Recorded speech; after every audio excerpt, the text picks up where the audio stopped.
Sanibonani guys, igama uNqobile niphathela amazwibela eIthonga ngomhla ka-11 November. Guys, namhlanje-ke uSanele uke wathi kumconfront-a uZama njengoba nje bebhizi kontanzi bethatha imali kubantu abangenalutho bebe benemali eningi kangaka khona. Usho kahle ukuthi kodwa Zama, yazi ngikubonile nibhizi nithatha imali kuloya mama olambile olale wangadla ngisho ebusuku ngenxa yokuthi nina nifuna i-protection fee. Wathi uZama, pho ufuna senze njani? Wathi Zama, kodwa lento eniyenza i-wrong. Wathi hayi bo, thina vele senza into ekade yayenziwa na before. Yabona nje singakazalwa vele abantu babethatha kubantu abangenalutho bephile. Ubaba nje uzama ukusinikeza impilo lana. Ibhizinisi likababa li-right kabi nje. Futhi nawe njengoba usuwuntanzi manje le khaya kumele nawe kube khona i-share oyitholayo. Le mali sayidinga ukuba siyiqoqe njalo ukuze nawe uthole ingxenye yakho. Wathi uSanele, cha mina nje angiyiboni i-right le nto, futhi le mali angiyifuni njengoba sithatha kubantu nje abahlwempu abangenalutho. Wathi lalela Sanele, kumele omunye umuntu athathe komunye umuntu, kuphilwa kanjalo emhlabeni. Hayi bo guys, uZama wangaba ngisho nanonembezo omncane wakukhuluma nje lokho kwagcwala umlomo. Hayi, waphinde futhi wajabha-ke uSanele. Ngapha-ke guys kodladla uMbali uqhamuke nesu lokuthi ukuze benze imali njengoba nje isitolo sakodladla sesivaliwe bebalekela le protection fee, okungcono abapheke ukudla bekudayise emgaqweni. Mhlampe bebenamathemba ukuthi mebenza njalo i-protection fee ngeke baze bayikhokhe, kanti hey, ababuzanga elangeni. Hhayi-ke luqalile kusuku beme lapha emgaqweni. Hhayi impela bephekile kukuhle ukudla kunjeya, ipleti belidayisa u-R40. Ayi, ufikile kubhuti wokuqala wathi uthuthuthi uyabuza i-price, kwatholakala ukuthi u-R40. Wathi cha niyabiza, wajika. Wamane wathi umaka Mbali, eyi kungcono siyehlise-ke imali engabe kusaba u-R40. Wathi nje uMbali, cha asihlisi i-price la, umuntu onemali uzothenga ongenayo hhayi cha uzosala kanjalo. Kuzohamba-ke guys isikhathi, kuhambe isikhathi lutho abantu kufika ukuzothenga ukudla, kwaze kwaqhamuka uSanele guys, lo phela owubanele edlula nje ngendlela. Uthe methi nhla, hayi bo, uMbali noma wakhe emgaqweni bafunani. Wadlula wayobuza, uMbali wamhahabuza wathi usibuzele ukuthi kube njani, awuboni wena ukuthi senzani la, siyadayisa ngithi. Wathi manje isitolo, wathi isitolo sivaliwe, angithi ontanzi babhizi basifuna i-protection fee, kumele zizame indlela yokuphila. Wathi hawu ngeke, ithini phela mina nginikhokhele le mali. Wathi sithe asilifuni usizo lakho Sanele. Wathi okay, ngicela ukuthenga noma ipleti-ke. Wamane wathi uMakambali kulungile, lithenge ipleti lizoba u-150-ke ngoba wena kuyo amancoko nje.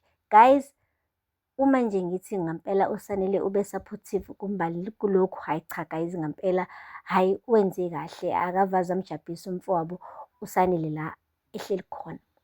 Umane nje wayeka yonke into ayenzayo osukwini, kwawuyena oqoqa bonke abantu emgaqweni ethi abeze bezogcwala lapha etafuleni lakadladla bezothenga ukudla. Bemisa amantombazane, emisa abafana, kwagcina impela kufika abantu abaningi bezothenga. Kanti he, indaba ayihlali phansi guys, isaba amazolo.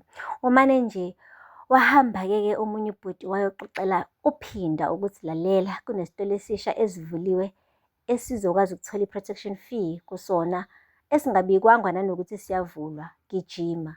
UPhinda-ke siyamazi ukuthi uma nje kuza entweni enokuhlukumeza abantu uhamba phambili guys.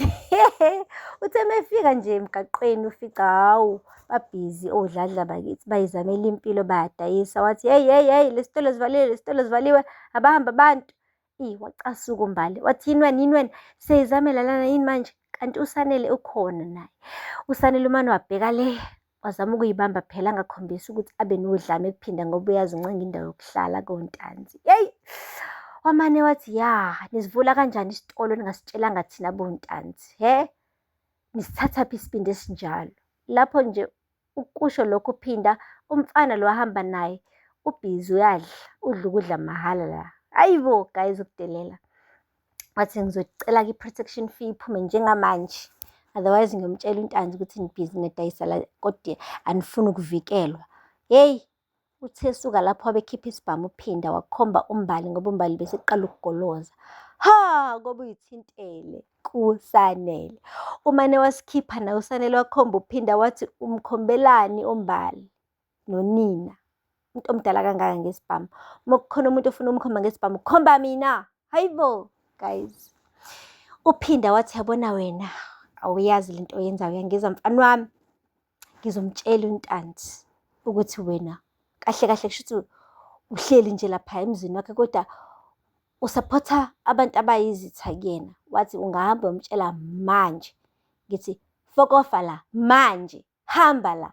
Wathi uthi uyazama ukukhuluma, uphinde ethi ngithe fokofa, hamba. Hey guys, ngabona uMbali eshayisa imali kancane, esho ukuthi kanti usangithanda uSanele. Kanti hayi phela akusiyena uSanele loya, uBanele ulwela umfowabo kahle kahle. Hey guys, shuthi-ke uhambile-ke uSanele waphindela koNtanzi, ngoba phela uhlala khona. Uma wengane yakho uzama uhlala khona, kanti futhi bazothi sebelapha endlini aphinde futhi uphinda ambone athi, ya wena mfana wakoMagwaza, yini le kade uyenza laphaya emgaqweni? Uzama ukungibukisa nabantu, yangihlambalaza, udicelela isithunzi sami phansi. La bantu bazongisaba kanjani uma ukuthi wena ufike ungikhomba ngesibhamu? Yabona futhi wena, yabona wena mfana wami, ngizokuhlakaza mina. Hayi, wamane wathi uSanele, hlakaza manje. Wathi futhi wena akudingi nanokuthi ngikuhlakaze ngesibhamu, wena udinga izandla, mina ngizokugqoka ngenqindi wena mfana. uSanele wathi ushentshweni, kuyoshiyana ukondla kwabazali. Hey guys, bashuqana abafana. Yazi kushuqana abafana akusibona njalo abakaNtanzi, bobabili labafana, kodwa hayi bandla, ubungafunga ukuthi izelamani qobo lwazo. Lapho uyafika uzama uthi, hayibo, kwenzakalani? Ungaphansi ungaphezulu guys. Kwaze kwasiza yena kuNtanzi, wathi yobafana, yini manje? Wathi uphinda lalela weNtanzi. Lo ngimfice lapha emgaqweni ebhizi esiza abantu bakaDladla, ngithi mina ngiyosebenza ngiyolanda i-protection fee. Wathi abangayikhokhi leyo mali. Ngikutshele weNtanzi, wakuthuka nawe eshese edipayisi ukuze phela uNtanzi amzonde uSanele.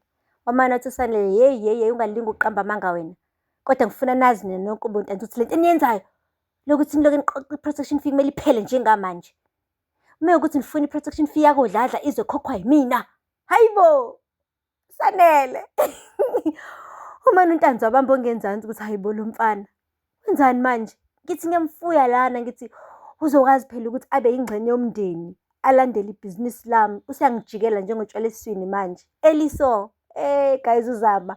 Bamane bonke bajikisa ikhanda babuka uzama ukuthi yini lo silethele yona wezama, yini vele lo silethele yona, into esaprotector oDladla kodwa ithi yona manje isingxenye yakoNtanzi. Guys, umane nje waphuma ngomnyango uSanele, wamane wathi uphinda, yabona into silethele yona Zama, yabona into silethele yona lekhaya. Ekusho ehefuzela lokhu uphinda ephelile iqupha likaSanele. Guys, saziyozala Nkomoni, yabona-ke manje usayikhombisa-ke manje uMagwaza ukuthi yena uMagwaza. Yeyi, ngoba guys, ungalithatha ihhashi impela ulibeke emfuleni uthi hhayi aliphuze amanzi, kodwa ukuthi liyaphuza noma alwaphuzi kukulona. Yabona-ke manje sebabonile oNtanzi ukuthi akusiyona indoda ongayithemba leyaya, akusiyona indoda elawulekayo. Unekhanda lakhe loya mfana. UBanele uvukile wama ngenyawo wabakhombisa ukuthi yena uMagwaza, akayena uNtanzi, akayona indoda eyethe entengentenge. Guys, avela lapho-ke amazwela namhlanje. Ungakhohlwa ukusubscribe, like and comment. Until next time, bye. Sanibonani guys, igama uNqobile niphathela amazwela eIthonga ngomhla ka-11